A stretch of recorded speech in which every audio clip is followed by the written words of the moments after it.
Hi friends, welcome back to Shri S R M info YouTube channel.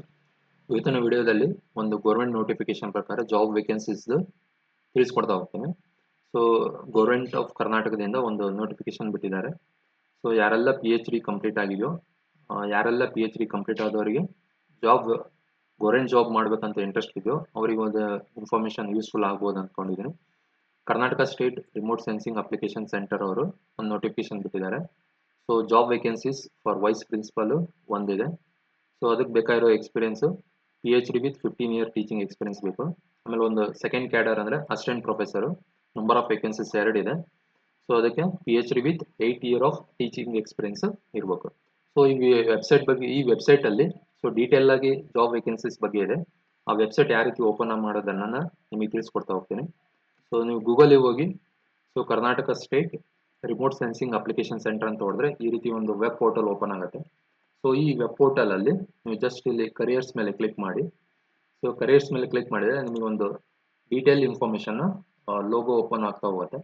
So ಇಲ್ಲಿ detail ಇನ್ಫಾರ್ಮೇಷನಲ್ಲಿ annexure ಅಂತಿದೆ. So ಫಸ್ಟ್ನೇ post ಬಂದ್ಬಿಟ್ಟು vice principal. So ಇಲ್ಲಿ essential qualification and experience ಇದೆ. PhD with relevant field. ನಿಮಗೆ relevant field ಅಂದರೆ ಅದರ detail BA MTech and computer science ಆಗಿರ್ಬೋದು ಅಥವಾ ಬೇರೆ ಬ್ರಾಂಚ್ ಆದ್ರೂ ಅದ್ರ ರಿಲೆವೆಂಟ್ ಫೀಲ್ಡ್ ಇದ್ರೂ ಸೊ ನೀವು ಅಪ್ಲೈ ಮಾಡೋಕ್ಕೆ ಎಲಿಜಿಬಿಲಿಟಿ ಇರ್ತೀರ. ಸೊ ಇಲ್ಲಿ minimum 15 year of experience in teaching ಇರಬೇಕು, ಅಥವಾ ರಿಸರ್ಚ್ ಆದರೂ ಆಗಿರಬೇಕು, ಇಲ್ಲ ಇಂಡಸ್ಟ್ರಿ ಎಕ್ಸ್ಪೀರಿಯನ್ಸ್ ಇದ್ರೂ ನಡೆಯುತ್ತೆ. At least 3 years experience in administrative experience. So ಇದು principal post vice principal post ಆಗಿರೋದ್ರಿಂದ ನಿಮಗೆ ಅಡ್ಮಿನಿಸ್ಟ್ರೇಷನ್ ಲೆವೆಲ್ ಗೊತ್ತಿರಬೇಕು. ಅಟ್ಲೀಸ್ಟ್ 3 ಇಯರ್ ಎಕ್ಸ್ಪೀರಿಯನ್ಸ್ ಇತ್ತಂದರೆ ನೀವು ಅಪ್ಲಿಕೇಶನ್ ಹಾಕ್ಬೋದು. ಸೊ ದೆನ್ ಈ ಪೊಸಿಷನ್ ಏನಂದರೆ ನೀವು ಏನು ಗೌರ್ಮೆಂಟಿಂದ ಕಾಲ್ ಫಾರ್ ಮಾಡಿದಾರಲ್ವಾ, ಸೊ ಜಾಬ್ ವೇಕೆನ್ಸೀಸು ಇದು 5 ಇಯರ್ ಡ್ಯೂರೇಷನ್ ಕಾಂಟ್ರಾಕ್ಟ್ ಬೇಸಿಸ್ ಇರುತ್ತೆ. ಸೊ ನಿಮ್ಮ ಪರ್ಫಾರ್ಮೆನ್ಸ್ ಚೆನ್ನಾಗಿತ್ತು ಅಂದರೆ ಆ ಡ್ಯೂರೇಷನ್ನ ಮತ್ತೆ ಎಕ್ಸ್ಟೆಂಡ್ ಮಾಡ್ತಾ ಹೋಗ್ತಾರೆ. ಓಕೆ, ಸೊ ಇಲ್ಲಿ ಡಿಸೈರಬಲ್ ಕ್ವಾಲಿಫಿಕೇಶನ್ ಅಂತಿದೆ. Minimum 2 year of experience as a principal or senior academic in corresponding colleges. Next qualification ಏನಿದೆ, in depth domain knowledge and practical experience ಬೇಕಾಗಿರುತ್ತೆ.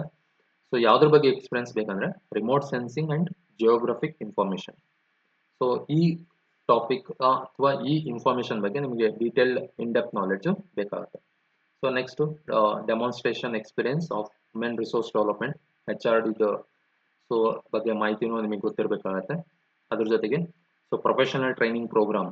ಸೊ ನೀವು ಟ್ರೈನಿಂಗ್ ಆ್ಯಂಡ್ ಪ್ಲೇಸ್ಮೆಂಟಲ್ಲಿ ಇದ್ದರೆ ಸೊ ಅದು ನಿಮಗೆ ಹೆಲ್ಪ್ ಆಗ್ಬೋದು. ಸೊ ಪ್ರೊಫೆಷನಲ್ ಟ್ರೈನರ್ಸ್ ಆಗಿದ್ದರೆ ಸೊ ಈ ಪೋಸ್ಟ್ ನಿಮಗೆ ಸೂಟೇಬಲ್ ಅನಿಸುತ್ತೆ. ಆಮೇಲೆ ಸ್ಕಿಲ್ ಡೆವಲಪ್ಮೆಂಟ್, ನಿಮ್ಮಲ್ಲಿ ಸ್ಕಿಲ್ ಡೆವಲಪ್ಮೆಂಟ್ಸ್ ಏನೆಲ್ಲ ಸ್ಕಿಲ್ ಡೆವಲಪ್ಮೆಂಟ್ ಇದೆ ಅದನ್ನು ನಿಮ್ಮ ಹತ್ರ ಇತ್ತು ಅಂದರೆ ನಿಮಗೆ ಹೆಲ್ಪ್ ಆಗ್ಬೋದು. ಸೊ ಈಸಿಯಾಗಿ ನಿಮಗೆ ಜಾಬ್ನ ಗ್ರ್ಯಾಪ್ ಮಾಡ್ಬೋದು. ಸೊ ಇಲ್ಲಿ ಟೋಟಲ್ ಎಕ್ಸ್ಪೀರಿಯನ್ಸ್ ಮೆನ್ಷನ್ ಮಾಡಿದ್ದಾರೆ, 15 ಇಯರ್ ಟೀಚಿಂಗ್ ಎಕ್ಸ್ಪೀರಿಯನ್ಸ್.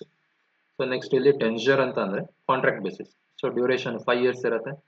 ಸೊ ಅವ್ರಿಗೆ ಇಂಟ್ರೆಸ್ಟ್ ಇತ್ತು ಅಂದರೆ ಸೊ ನಿಮ್ಮ ಪರ್ಫಾರ್ಮೆನ್ಸ್ ಬೆಟರ್ ಇತ್ತು ಅಂದರೆ so they will continue for remaining years. So extended based on performance ಅಂತಿದೆ. ಸೊ ಅಡಿಷನಲ್ ಎಕ್ಸ್ಪೀರಿಯನ್ಸ್ ಏನಿದೆ, 8 years experience in supervisor roles and 4 year experience minimum in teaching. Okay, ಇದು first cadre ಅಂತ. Second cadre assistant professor Jio ಇನ್ಫಾರ್ಮೇಟಿಕ್. ಇಲ್ಲೇನಿದೆ 2 post ಇದೆ. ನಾನು already notification ಹೇಳ್ದಂಗೆ 2 vacancies ಇದೆ. ಇದಕ್ಕೆ ಬೇಕಾಗಿರೋ education qualification master degree in relevant field.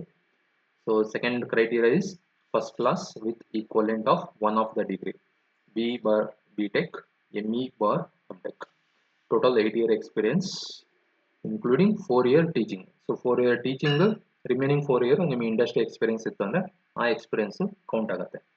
So education ಕ್ವಾಲಿಫಿಕೇಷನಲ್ಲಿ specific ಡೊಮೈನಲ್ಲಿ ನೀವು expertise ಇತ್ತು ಅಂದರೆ ನಿಮಗೆ ಈಸಿಯಾಗಿ ಜಾಬ್ ಆಪರ್ಚುನಿಟಿ ಸಿಗುತ್ತೆ. ಇಲ್ಲಿ ಡೊಮೈನ್ ಮೆನ್ಷನ್ ಮಾಡಿದ್ದಾರೆ, specialisation in RS remote sensing, Jio information sensing, water resource, urban planning and application, natural resource, environmental science. ಇದ್ರ ಬಗ್ಗೆ ನಿಮಗೆ ಕಂಪ್ಲೀಟ್ ಎಕ್ಸ್ಪೀರಿಯನ್ಸ್ ಇತ್ತು ಅಂದರೆ ಅಥವಾ ಆ ಡೊಮೈನಲ್ಲಿ ನೀವು ಏನಾದ್ರು ವರ್ಕ್ ಮಾಡಿದರೆ ನಿಮಗೆ ಈಸಿಯಾಗಿ ಜಾಬ್ ಆಪರ್ಚುನಿಟಿ ಗ್ರ್ಯಾಪ್ ಮಾಡ್ಬೋದು. ಸೊ ಟೋಟಲ್ ಎಕ್ಸ್ಪೀರಿಯನ್ಸ್ 8 ಇಯರ್ಸ್ ಬೇಕಾಗಿರುತ್ತೆ. ಸೊ ಥರ್ಡ್ ಕ್ಯಾಟಗರಿ ಬಂದ್ಬಿಟ್ಟು assistant professor in computer science. So computer science ಅಂದರೆ ಇದು ಡಿಫಾಲ್ಟ್. ನೀವು BE ಕಂಪ್ಯೂಟರ್ ಸೈನ್ಸ್ ಮಾಡಿರೋಕು, ಮಾಸ್ಟರ್ ಡಿಗ್ರಿನೂ ಕಂಪ್ಯೂಟರ್ ಸೈನ್ಸ್ ಮಾಡಿರೋಕು. ಅದ್ರ ಜೊತೆಗೆ ಸ್ಪೆಷಲೈಸೇಷನ್, ಸೊ MTech ಅಂತ ಮಾಸ್ಟರ್ ಡಿಗ್ರಿಯಲ್ಲಿ ಸ್ಪೆಷಲೈಸೇಷನ್ ಅಂತ ಇರುತ್ತೆ. ಆ ಸ್ಪೆಷಲೈಸೇಷನ್ ಸಬ್ಜೆಕ್ಟ್ ನೀವು ಓದಿದ್ರೆ ಸಾಕು, ಸೊ ನೀವು ಅಪ್ಲಿಕೇಶನ್ ಹಾಕೋಕ್ಕೆ ಎಲಿಜಿಬಿಲಿಟಿ ಇರ್ತೀರ. ಇಲ್ಲಿ ಸ್ಪೆಷಲೈಸೇಷನ್ ಮೆನ್ಷನ್ ಮಾಡಿದ್ದಾರೆ ನೋಡಿ, ಆರ್ಟಿಫಿಷಿಯಲ್ ಇಂಟೆಲಿಜೆನ್ಸ್ ಇದೆ, ಮೆಷಿನ್ ಲರ್ನಿಂಗ್ ಅಂತಿದೆ, so and PhD in computer science ಮಾಡಿರೋದು ನಿಮಗೆ ಸೊ ಈಸಿಯಾಗಿ ಸೊ ಜಾಬ್ ಆಪರ್ಚುನಿಟಿ ಸಿಗುತ್ತೆ. ಸೊ ಎಕ್ಸ್ಪೀರಿಯನ್ಸ್, ಟೋಟಲ್ ಎಕ್ಸ್ಪೀರಿಯನ್ಸ್ ಇದಕ್ಕೂ 8 ಇಯರ್ ಇದೆ. ಸೊ ಮಿನಿಮಮ್ 4 ಇಯರ್ ಟೀಚಿಂಗ್ ಇರಬೇಕು. ರಿಮೈನಿಂಗ್ 4 ಇಯರ್ಸ್ ಐದರ್ ನೀವು ಇಂಡಸ್ಟ್ರಿಯಲ್ ಆದರೂ ವರ್ಕ್ ಮಾಡಿ ಅಥವಾ ಸೊ ಬೇರೆ ಡೊಮೈನಲ್ಲಾದರೂ ವರ್ಕ್ ಮಾಡಿದ್ರು ನಡೀತೆ. ಇದಿಷ್ಟು ಇವತ್ತಿನ ಜಾಬ್ ನೋಟಿಫಿಕೇಶನ್ ಪ್ರಕಾರ ನಿಮಗೆ ಮಾಹಿತಿ ತಿಳಿಸ್ಕೊಟ್ಟಿದ್ದೀನಿ. ಈ ಮಾಹಿತಿ ನಿಮಗೆ ಸಂಪೂರ್ಣವಾಗಿ ರೀಚ್ ಆಗಿದೆ ಅಂದ್ಕೊಂಡಿದೆ. ಯಾರೆಲ್ಲ PhD ಆಗಿ ಗೌರ್ಮೆಂಟ್ ಜಾಬಿಗೆ ವರ್ಕ್ ಮಾಡ್ಬೇಕಂತ ಅನ್ಸುತ್ತೋ ಅಂಥವ್ರು ಈ ಅಪ್ಲಿಕೇಶನ್ನ ಹಾಕ್ಬೋದು. Thank you.